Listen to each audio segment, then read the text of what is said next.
completely new to chess or under 1000 elo, this video will save you months of struggle. I'll show you the 5 essential tips you must use in every single game you play. Whether you just want to beat your friends or become one day a grandmaster, these are the fundamentals you need to master. Let's go. Tip number 1, control the center. These 4 squares represent the center of the board, and it's so important because every single piece is way stronger in the center or around the center. And the most extreme case is the one of the knight. Look at this. The knight in the corner of the board is looking just at 2 squares, while the knight in the center of the board is looking at 8. So we can say that a knight in the center is up to 4 times stronger than knight in the corner. How to control the center? Step number 1, pawn in the center. Is such a great advice in chess to start at move 1 with a pawn. Always either e4 or d4 if you're white. My favorite move is e4, but it doesn't matter. And with black, if they play e4, you respond with e5. You counterattack the center.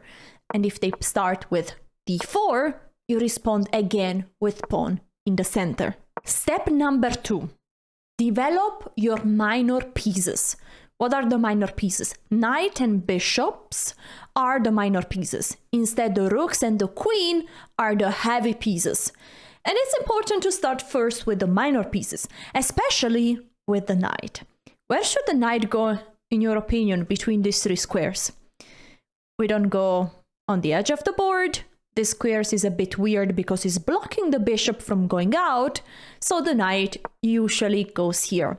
From this square, the knight is also attacking a pawn that can typically be protected by another knight move, developing a knight and protecting the pawn. And now we see the second purpose of pushing pawns in the center of the board. We are freeing up the way for our bishop to go. The d-pawn will free up the way to this other bishop to go. But let's start with this one, bishop c4. Black will probably also go with the bishop out. Now we can bring the knight, the other knight, the pawn, the other bishop, and don't forget to castle. Castle is a very important move that achieves 2 things. First of all, the king has full safety. These 3 pawns in front of the king are like a shield protecting the king. And also, the second purpose of castling is that now the rook was in the corner and now is ready to join the game. We are ready for tip number 2. You might have heard already that the game of chess is divided in 3 segments: opening, middle game, and endgame. Opening is the phase where you are bringing out all your pieces. Middle game is the phase where you try to attack the opponent king, or you make a few trades, or you try to win material. And the end game is usually the phase where many pieces have been traded and you try to promote a pawn or checkmate the opponent king. Now, there is one tip that is valid for all stages of the game, and it's this one: play with all your pieces. In the opening, this translates into developing all your pieces in the quickest way possible and also in the most effective way possible. For example, in this position, black is freeing up the way for the bishop, and now this bishop has a choice. 1, 2, 3, 4, 5 squares to go. Where do we go? Definitely not here. We are doing nothing. The strongest square in this scenario is to bring the bishop here. Why? Because we are setting up a tactic. This knight cannot be moved. The knight is pinned. If the knight is moving, opala, we win every queen. That would be lovely. So try to develop all your pieces in squares where they have a purpose. And if we go back here, now this bishop, for example, why is the bishop going there? Why is the bishop not going here? Well, this move is horrible for 2 reasons. First of all, the bishop is blocking the pawn so the other bishop cannot go out, and also is staring at a wall of pawns. So don't do that. Another possible move, and is one of the main openings in chess, is to bring the bishop here. This is called Ruy Lopez. The idea of this opening is to attack the knight that is protecting the pawn. So black needs already to be careful. But the opening that I really recommend you to play is the Italian game. It's simple and has a very clear purpose. What is this bishop doing there? The bishop is looking at f7. And mark my words, f7 is a very dangerous point.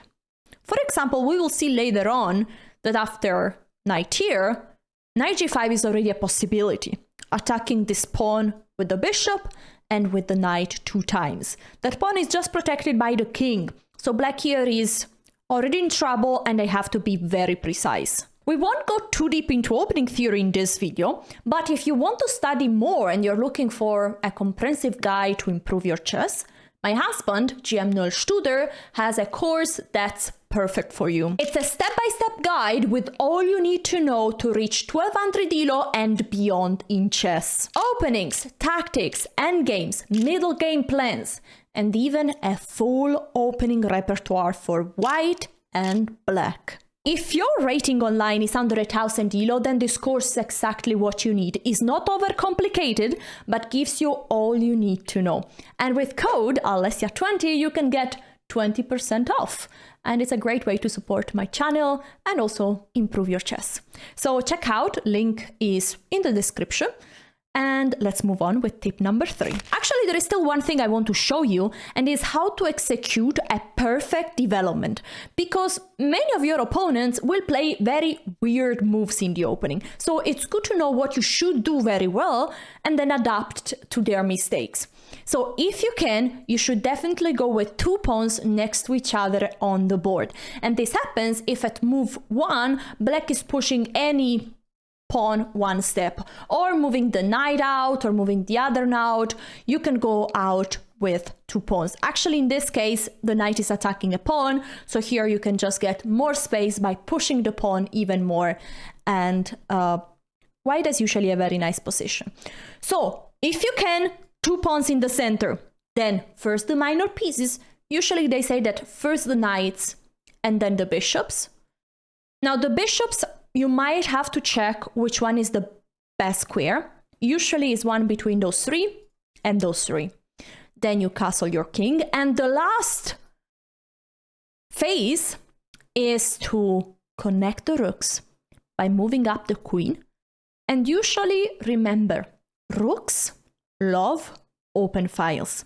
When open files are not available, you should choose semi-open files. What is an open file? Open files are those where no pawns is standing. So the E file now would be an open file. Semi-open files are those files where there is just 1 pawn, either yours or your enemy pawn. So in this case, the D file is semi-open. All the rest are closed files. Tip number 3. Avoid these 4 common mistakes. I will show you what these mistakes are and then how to punish them, because you will see many of your opponents will do strange things like this one, and so you need to be ready to strike. First one, pushing too many pawns in the opening. This is a standard way to start a game. Your knight is attacking the pawn, but a typical move that you might see is defending this pawn with a pawn. This is a mistake, and in general, pushing too many pawns is bad. Why? Because the pawn might occupy a square where one of your pieces wants to go. Pushing pawns might weaken your position. In this case, for example, this diagonal is now exposed because the pawn is no longer defending. So use pawns just to control the center and to free up the way for the pieces to go out, especially the bishops. Now, in this case, if this happens to you, you have a brilliant move. You can already sacrifice the knight. And the reason is that after pawn takes, you can slide your queen here, giving a check. And if they play the move g6, this is a very normal move, blocking the check. Now you take this pawn. Already you won back another pawn, you're giving a check, they will cover, and look at this rook. You're winning a rook after a few moves. So here black might play the move king e7, but here you can really, you're still a piece down, right?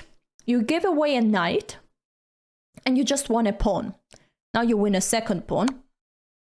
The king is moving, but this king is just too weak. Now you can attack that king so many times. Check. The king moves. Check. The king moves. Check. It's almost mate. There is just one defense, and is pushing with this pawn. And now you have a checkmate in a few moves. The best move to attack even more is to play the move h4, which has the idea to join the attack with the rook once we capture, and this pawn cannot move because this pawn is pinned. The bishop is looking at the king. So white is just winning in a few more moves. For example, if they just move their knight, now you can take, you give a check. The king has just one square to go, and it's this one, and now you finish the job with the queen. I like to call this mate the kiss of death. The queen is checking the king cannot move anywhere else, and the queen is protected by the bishop. If you get overly excited about this type of combination, you might end up committing mistake number 2, which is going out with the queen too early. Now, this move is one of the most played move at beginner levels, and the reason is that the queen here is attacking one pawn, and also looking at a pawn that is right now protected, but just by the king.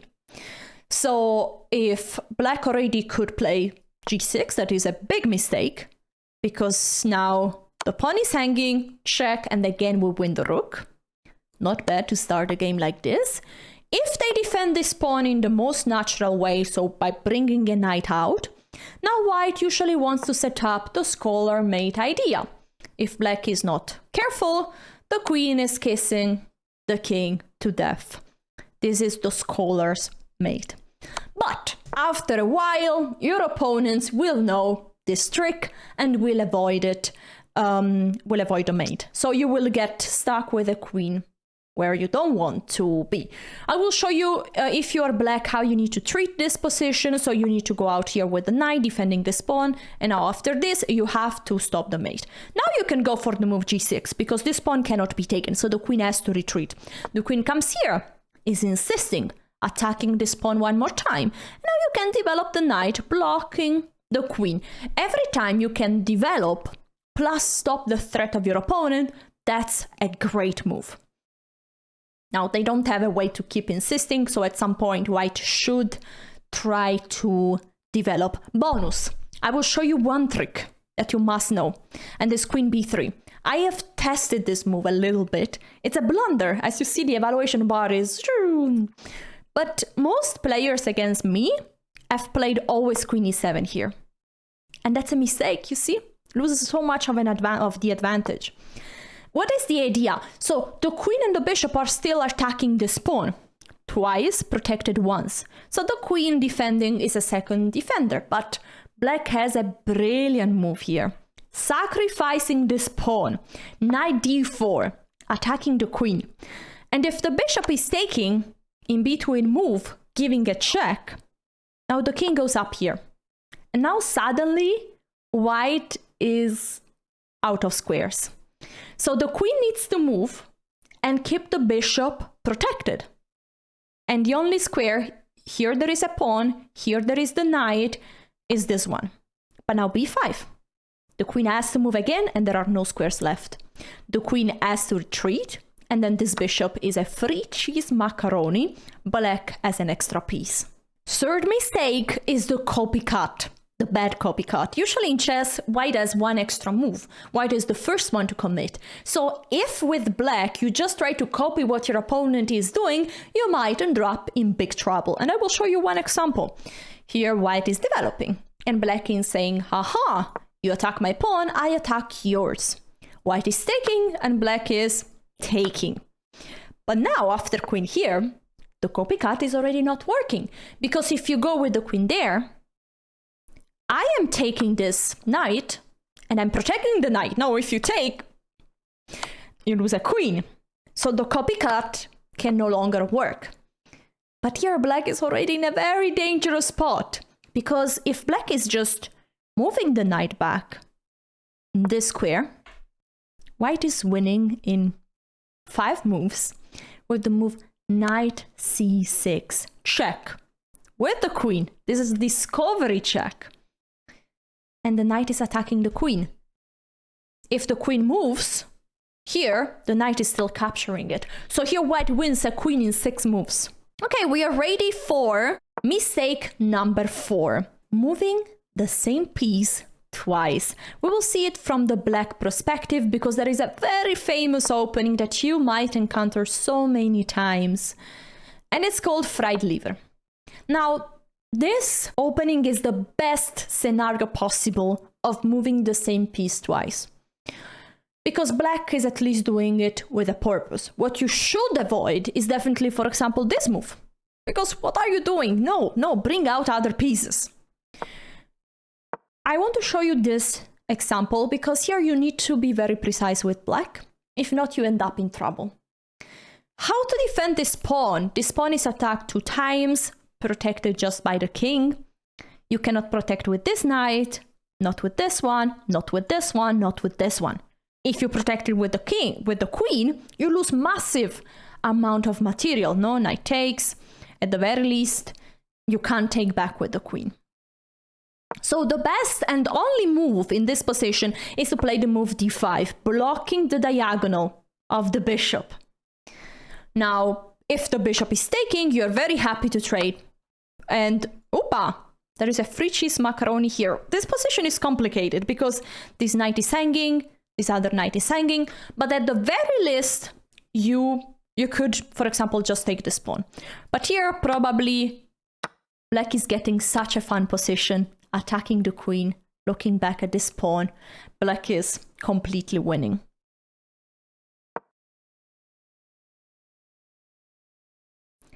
If they take with the pawn, now you have to be careful. Because taking here with the knight is a mistake. Look at the bar. White has an amazing sacrifice. Knight takes f7, attacking the queen, attacking the rook. Only move not to lose too much material is to take back with the king. But now white is sliding the queen, giving a check, attacking the knight, and hiding the king is the worst thing you can do. If the king goes there, now the queen is taking, you have to trade. The king is out of squares. The king cannot move anywhere. So you can just block with your own pieces, but you get checkmated. So here, the only square for the king to go is on e6, where the king is still protecting this knight 2 times. But this position is still very, very dangerous for white. For example, after knight c3, we are attacking 2 times this, 3 times this knight. Black has to defend it more and more, either knight there or knight here. What white needs to do, and this is a great rule, every time your opponent king is stuck in the middle of the board, you castle as quickly as possible, and you gotta open up the center. How do you open up the center? By trading central pawns. For example, knight here. This pawn is now under attack. It seems so, but you can simply castle. Because they shouldn't take, because this knight, after this, you can take here with check, and then you will be able to move to save your rook as well. So the knight is not threatening anything here. Black needs to protect this knight one more time, because if not, you would just attack the knight, forcing the knight to move away. And here, white needs to play a very simple move, d4. White is actually sacrificing a pawn, but taking here is really bad. Now look at the e-file. The rook is coming to give a check. Yep, and the king doesn't have a way to run away. Look, this bishop will come here to cover all these squares. Already queen check is so difficult. Here you just have to try to find a way to attack this king with all your pieces. Bring this bishop to the game, bring this rook to the game, attack as quickly as possible. All this to say that in this position you shall not take that pawn. And the move that you have to remember is to move the knight here. I mean, the pawn was attacking the knight, so you move it. But you move in a square where the knight is attacking the bishop. Your idea is pretty simple. If the bishop moves back, for example here, to protect this pawn, then you first trade it, and then you're going to win back the pawn. Probably with the knight. So we follow the principle of not going out with the queen too early. Anyway, if the bishop is no longer there, the tactic that we saw before is not working. Even if the knight is getting sacrificed, it's not a big deal. For example, just to show you one example, after this, that, and queen here, the knight can simply go back. Protecting the king, there is no bishop that is pinning the king. In this position, the best move for white, so you know, is giving a check, so that black cannot win back the pawn immediately. And here, to keep it super simple, I recommend you to play the move bishop d7. You're offering a trade of bishops. Most cases they will just take. You take back with the queen. Now this pawn cannot be protected. If they defend it with a pawn, you take it for free. If they protect it with the knight, you can still take it, because you're attacking the pawn 2 times. How to finish the development? You know all the rules. Minor pieces, castle your king. In this case, you might want to go for long castle. Why? Because the rook is getting activated on a semi-open file. So you do 2 good things in one. And then you also need to bring this bishop out. Probably at some point you want to kick that knight back with h6 or f6. Always be careful at the move f6 that is not weakening your king too much. But if you're castle long, then you might evaluate the move f6, because there is nothing weak on this diagonal. We are ready for tip number 4. I will show you 5 ways to win material. And this is very important, because in your mind, how is the great scheme of a game of chess? You develop all your pieces, and then somehow you need to win material. If you always have the same number of soldiers, it will be hard to win the game. So you need to have more soldier to win the battle. So you have to try to win a pawn, a knight, a bishop, a rook, a queen, whatever. But you need to win some material, and also to avoid losing material.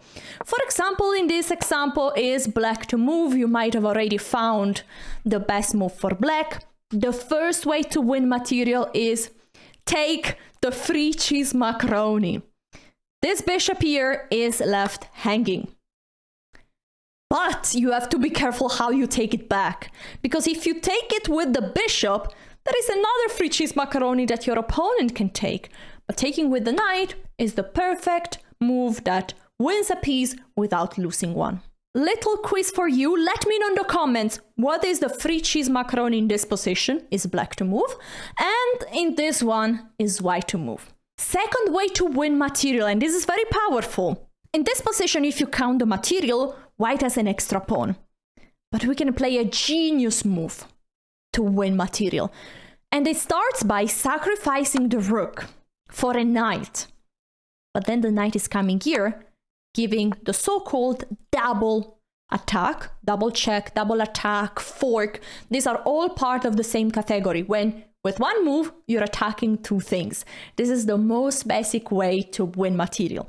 And in this case, after all the trades, black has won 1 knight and 1 rook, and gave away just 1 rook. So we end up with an extra knight. Third tactic, and this is so beautiful. You might have heard already the name pinned. This queen is pinned, because if the queen is leaving the diagonal, actually the queen cannot leave the diagonal because the black queen is looking at the white king. By the way, guys, if you're enjoying this video, please consider subscribing. It's a click and it helps me so much, while you will not miss the next videos. So why not? So this queen cannot move, it's pinned, and the best way to exploit, sorry, I get very passionate about it. The best way to exploit a pinned piece is to attack it one more time with a piece of less value. How do we attack this queen? With the rook. But now we have to get very precise, because you might say like, yeah, but after you attack, the queen can take the queen. And that's the beauty. Here we have also another very advanced tactic that is called in-between move, or intermezzo if you are Italian. So we give this attack. Now the queen is taking, but we don't take back just yet, because we first take this rook, giving a check to the king. The king has to move, and now we take back the queen and we end up with an extra rook. Tactic number 4 is like a pin, but the other way around. It's called skewer, and is when you give a check to the king and then behind there is a very powerful piece. And now this is kind of hidden to see because there is a bishop coming from the moon that is controlling all these squares, cutting the chessboard in half. So the queen can just give a check, and now the king cannot move in any square to keep the poor queen behind protected. So the king is moving, and another free cheese macaroni. We love it. Okay, last but not least, this is important to know because it happens in many cases. We saw it in the bad copycat. Look at this rook. Is X-raying the king. In all this situation, you can move the piece that is interfering to the check in the most powerful square possible. So you want to attack something else with that piece, and the king comes here because we give a check, we are attacking a rook, and this is beautiful because there was a pawn that is about to promote, so the king by taking is also stopping the pawn from promoting. This is the beauty of a chess tactic. Last but not least, tip number 5, how to win the game. We saw how to develop, how to win material, and then what? We will see how to convert to a win, and there are 2 techniques. The first one is pretty basic. Every time you have an extra pawn or an extra knight or even more, you want to trade off material.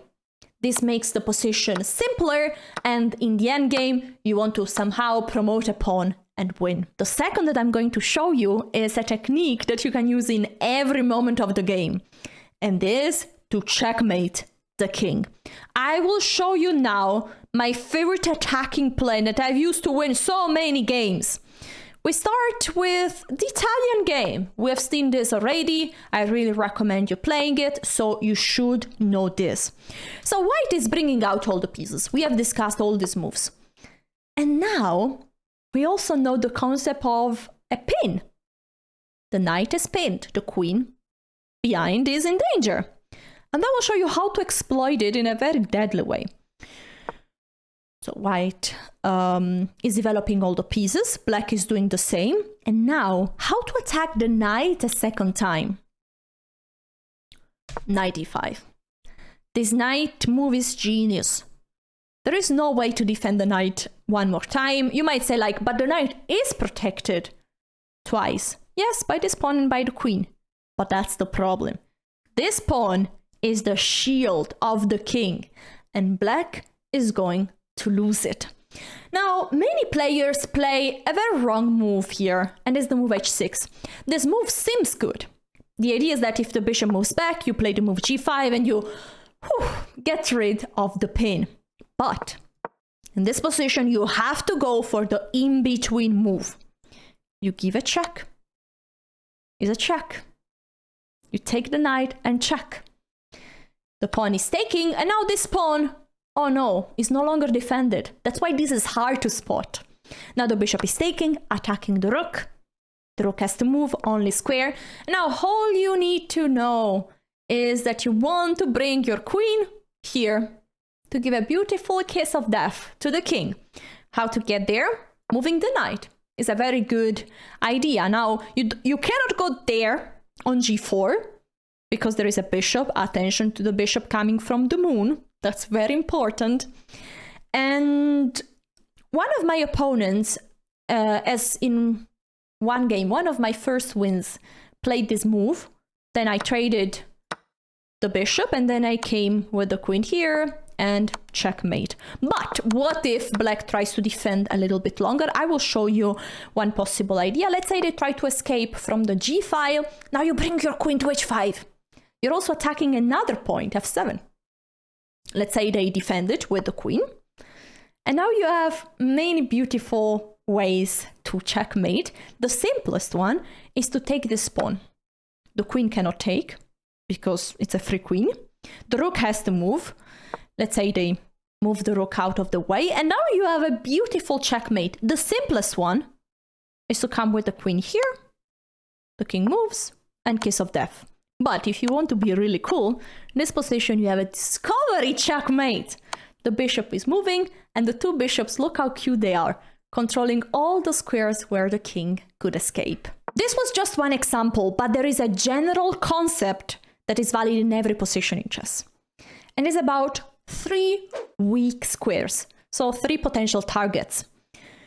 When the king is not castled, remember, f2 or f7, black is castled, so this is not valid. f2 is a weakness, because this pawn is just protected by the king. So if you can attack it 2 times, and the opponent has no way to defend it, you're doing really, really well. Once the king is castled, there are 2 other pawns that are just protected by the king, and are those 2. So if you can organize your pieces in a way that you attack both of them, you're doing amazing. I will show you now 4 examples. Number 1, why to move. The king is not castled this square. And this square is controlled by the queen and by the knight. So we can happily take, the king is moving, and now we deliver a beautiful checkmate with the knight, giving a check and also covering the only remaining escape square.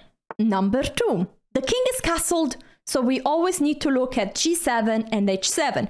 Now we can't really take this pawn because the queen is not protected, but we can take this other pawn. And now the king is covering, and now we are looking at g7 with the queen and with the knight. So we take, and that's checkmate. Number 3, mark this position. The king is castled, so these 2 squares. This is a very common checkmate idea, is the battery. Bishop plus queen. The queen is sniping and checkmating. Number 4, now that you master the kiss of death, this checkmate idea that I love, you need to know that it's very useful in endgames. In endgames, you gotta promote a pawn to a queen, and then you can just use whatever piece to protect the queen while the queen is checking the king. In this case, white is just going to bring the king close to the other king, and then the queen is coming to checkmate. If you guys enjoyed this guide, please like the video because it's just 1 click. And if you want to improve your chess more with a comprehensive guide, check out the link in the description, Beginner Chess Mastery, the course of my Grandmaster husband. And if you just want to keep watching, this is a perfect video for you. It's picked by YouTube itself that knows what you like and says that this video is perfect. So check it out. I don't know. See you next time. Ciao.